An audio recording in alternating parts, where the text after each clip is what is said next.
Speaking. Plus près de nous, il y a eu Jean Coutu et Jeannette Bertrand.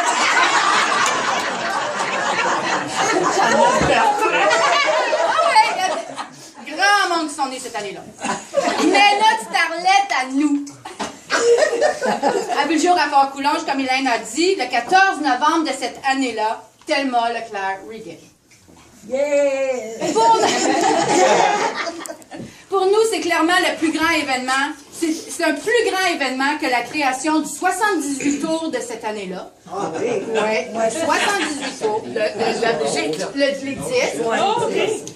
L'inauguration du système téléphonique à Montréal. Wow. Elle était à Fort-Coulonge. C'est pas vrai d'être arrivé.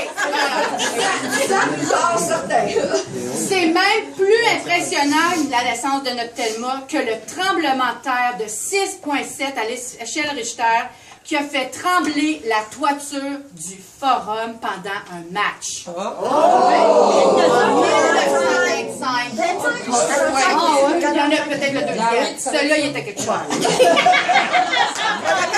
Pour les plus jeunes, et oui, en 1925, le forum existait. Mais pour les fans ici présents, les Canadiens n'ont pas gagné cette année-là. Ils ont perdu la Coupe Stanley contre les Cougars de Victoria. On les connaît. Mais nous, on s'est enrichis d'une très importante joueuse au sein de notre équipe. Car notre équipe familiale n'aurait pas été aussi performante sans notre Thelma. Une bonne équipe, ça a toujours besoin d'un membre comme elle pour calmer les esprits bouillants. Sans compter que ça prend quelqu'un dans une équipe pour nous montrer un coude, un A ou un C sur notre chandail de hockey. Même mes gars savent le faire depuis longtemps. J'ai passé cette grande connaissance acquise par Thelma de l'art de la couture et les transmise en espérant qu'elle se transmette de génération en génération. C'est bien beau enfiler un but, mais si tu sais pas enfiler une aiguille, tu vas pas loin. Assez parlé de hockey, laissez-moi vous glisser juste un petit mot sur l'économie en 1925. J'ai cru comprendre qu'on vivait selon ses moyens. Par exemple, juste un exemple, le budget du Québec était dépenses 23 millions, revenus 27. Il y avait une couple de millions de côté pour les imprévus, je suppose. Si on avait gardé cette habitude-là, on ne parlerait pas de dette ou de déficit, mais on parlerait d'un gros coussin. Peut-être que c'est Thelma qui l'aurait poussé.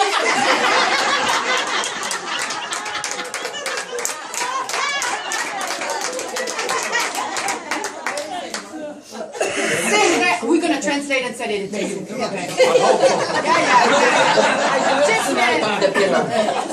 C'est en 1925, pour la première fois, qu'un char, la Ford TD, était moins cher qu'un cheval. Oh. Oh. Les usines en sortaient un toutes les 10 secondes. J'aimerais vous faire remarquer qu'il n'y avait aucun rappel. C'est pas comme les millions de rappels qu'on connaît depuis quelques années. Maurice Chevalier chantait pour la première fois Valentine. Oh. Alors que Joséphine Baker dansait à Paris.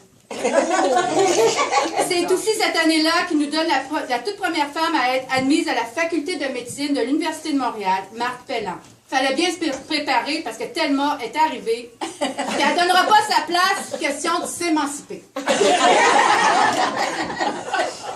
Alors, c'est les grands faits saillants de 1925. Il y a un ingénieur russe qui avait déposé un brevet pour la télévision en couleur. Power Hubble, il a proposé une classification des galaxies. On va classer ça, les galaxies, là. Hein? Après ça, c'est la première fois que quelqu'un a réussi à transmettre une image télévisée. Le Leica, la pellicule 35 mm, a séduit les photographes du monde entier, Jack inclus quelques années après. Alors, c'était les faits saillants de 1925.